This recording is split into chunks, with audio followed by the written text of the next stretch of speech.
بسم اللہ الرحمن الرحیم۔ ایک سرکاری افسر نے اپنی زندگی کی داستان میں اپنا ایک بہت ہی دلچسپ واقعہ لکھا ہے۔ میں ریسٹ ہاؤس میں ٹھہرا ہوا تھا۔ مجھے ایک مرتبہ کسی سرکاری دورے پر ایک شہر سے دوسرے شہر جانا تھا۔ مجھے ریل گاڑی کے ذریعے جانا تھا، چنانچہ میں اسٹیشن پر پہنچا اور ٹکٹ خریدا۔ گاڑی جس لائن پر کھڑی تھی مجھے وہاں پہنچنا تھا۔ سامان اٹھانے کے لیے کلی کو بلایا اور اسے کہا، بھائی میرا سامان فلاں پلیٹ فارم پر پہنچا دو۔ اس نے کہا، جی بہت اچھا، اور سامان اٹھا لیا۔ چونکہ وقت بہت کم تھا اس لیے میں تیزی سے پلیٹ فارم کی طرف چلا۔ پیچھے سے کلی بھی سامان اٹھا کر بھاگا۔ میں تیز چل کر پلیٹ فارم پر بوگی کے دروازے پر جلدی پہنچ گیا، لیکن بھیڑ زیادہ ہونے کی وجہ سے کلی وقت پر نہ پہنچ سکا۔ اس وقت مجھے بہت غصہ آیا، یہاں تک کہ گارڈ نے وسل دے دی اور گاڑی چلنا شروع ہو گئی۔ میں گاڑی میں سوار بھی نہیں ہو سکتا تھا کیونکہ میرا سامان پیچھے تھا۔ بالآخر مجھے گاڑی چھوڑنا پڑی۔ مجھے بہت افسوس ہوا کہ میرا پروگرام مس ہو گیا۔ جب گاڑی چل دی اور مسافروں کو الوداع کہنے والے لوگ بھی چلے گئے تو اس وقت وہ کلی پسینے سے شرابور سامان اٹھائے ہوئے میرے پاس آیا۔ اس کے چہرے پر بڑی ندامت اور شرمندگی تھی۔ وہ کہنے لگا، صاحب مجھے معاف کر دیں، میں نے یہاں پہنچنے کی بڑی کوشش کی لیکن راستے میں اتنی بھیڑ تھی کہ راستہ بھی نہیں مل رہا تھا۔ میرے دل میں خیال آیا کہ اب گاڑی تو جا چکی ہے، اب اگر میں اس بیچارے پر غصہ کروں گا بھی تو مجھے کیا فائدہ ہوگا۔ چنانچہ میں نے اسے پیار سے کہا، کوئی بات نہیں، اللہ کو ایسا ہی منظور تھا، چلو میں کل چلا جاؤں گا۔ جیسے ہی میں نے یہ کہا کہ کل چلا جاؤں گا تو اس وقت کلی کے چہرے پر بشاشت آ گئی اور کہنے لگا، اچھا میں آپ کا سامان آپ کی گاڑی میں پہنچا دیتا ہوں۔ چنانچہ اس نے میرا سامان گاڑی تک پہنچایا۔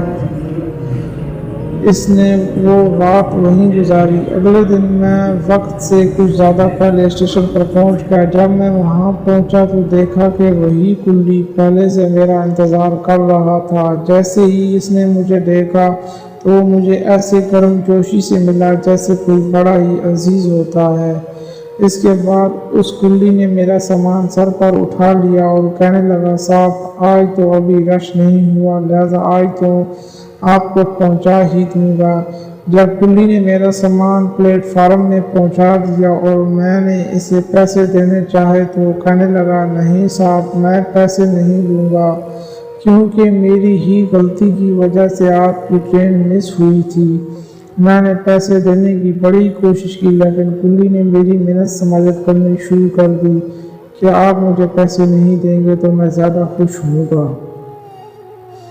بالآخر اس نے پیسے نہ لیے۔ کلی نے مجھے گاڑی پر بٹھایا اور بوگی کے باہر آ کر میرے ساتھ والی کھڑکی کھول کر کھڑا ہو گیا اور گاڑی کے چلنے تک وہ مجھے بڑی احسان مندانہ نظروں سے دیکھتا رہا، اور جب گاڑی چلنے لگی تو اس کلی نے مجھے ایسی محبت سے الوداع کیا، مجھے پوری زندگی میں کبھی کسی رشتہ دار نے بھی اتنی گرم جوشی کے ساتھ الوداع نہیں کیا تھا۔